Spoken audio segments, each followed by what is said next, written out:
आज आपण किसन दोर्वेकर संपादक सर्वांचा ग्रामस्थल आहे.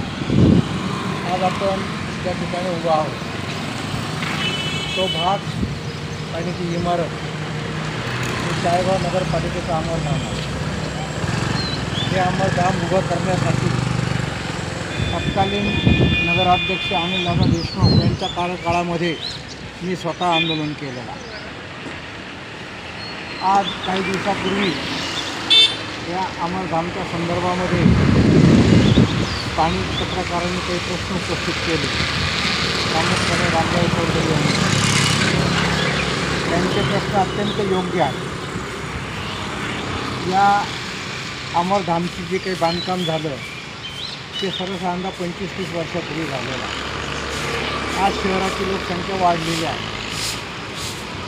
आज या ठिकाणी शहरामध्ये सर्व जाती धर्मासाठी प्रामुख्याने मुस्लिम समाज सोडला, समाज सोडला तर इथं सर्व जाती धर्मासाठी एकमेव अमरधाम आहे.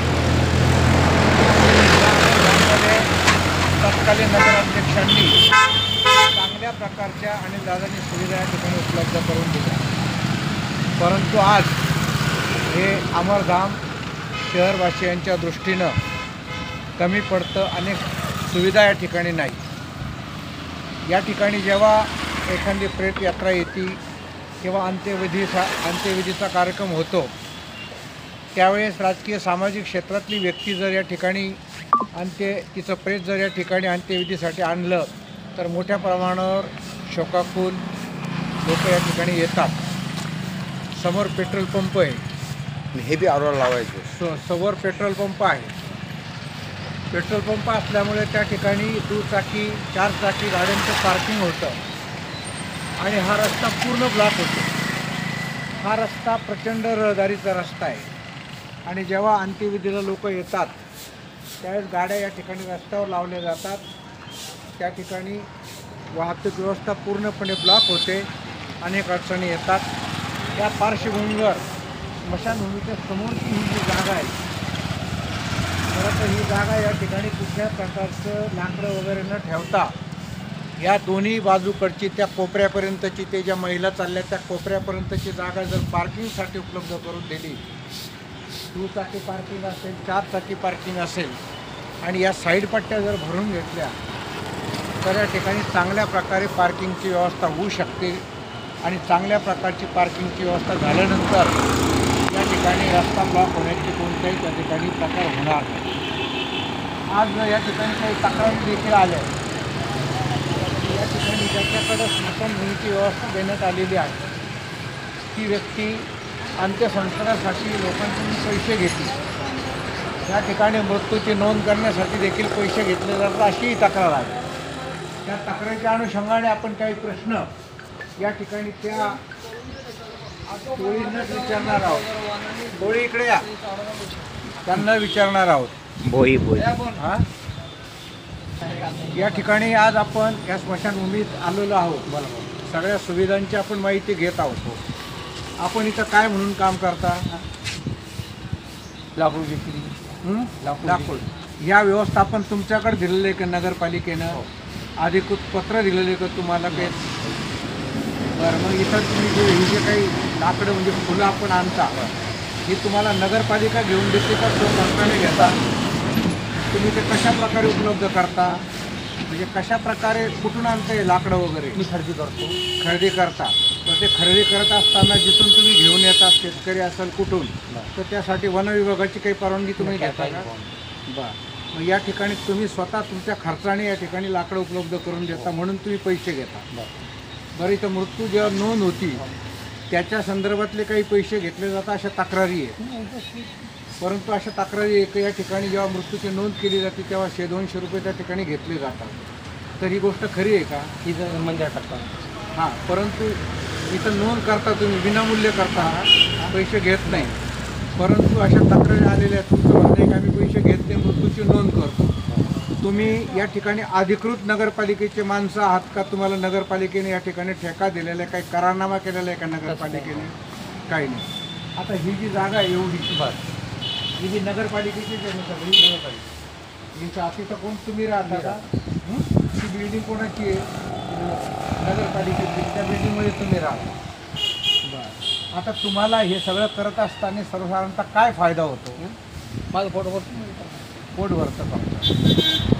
आणि हा जो लाकूड तुम्ही विकत आणता, आता हा इथं ठेवला जातो, काही इथं ठेवला जातो. लोकांचं असं म्हणणं आहे की याच्यामुळे पार्किंगची व्यवस्था नाही, पण मी आता चीफ ऑफिसरशी बोलणार आहे. परंतु तुम्ही या ठिकाणी नगरपालिकेकडून काही तुम्हाला मिळत नाही का? मानधन वगैरे काही मिळत नाही. किती वर्षापासून काम करताय? 35-30 वर्ष झाली. तुम्ही दिवसाचं देखरेख करता आणि देखरेख करता त्याचा नगरपालिका तुम्हाला कुठलाही मोबदला देत नाही. फक्त तुम्हाला जे काही पोट भरण्यापुरतं मिळतं ते लाकड जर तुम्ही खरेदी करता, जे जळत तुम्ही देता आणि त्याच्यातून तुम्हाला जे काही 2 पैसे मिळतात त्याच्यातून तुमची उपजीविका चालते.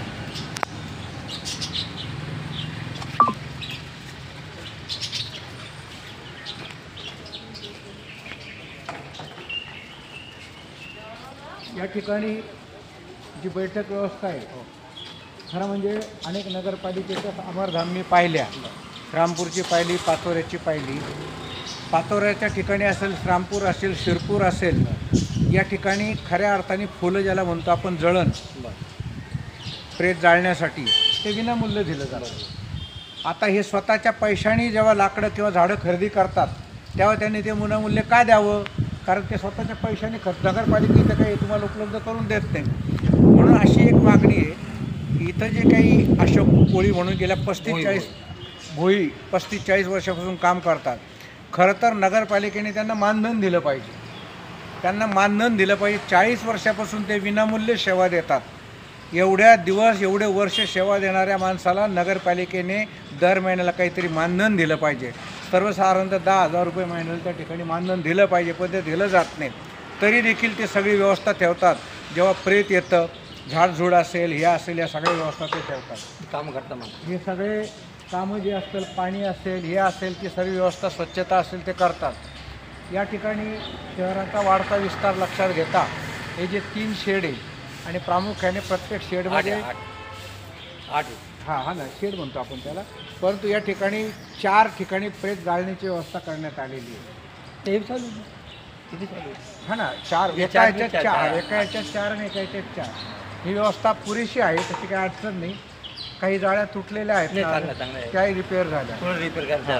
परंतु या ठिकाणी दुसरी एक व्यवस्था नगरपालिकेने अनेक अमरधाममध्ये मंदिरांची व्यवस्था करण्यात आलेली. या ठिकाणी देखील मंदिर दिलं, भजन कीर्तन त्या ठिकाणी चालले पाहिजे, चालतात.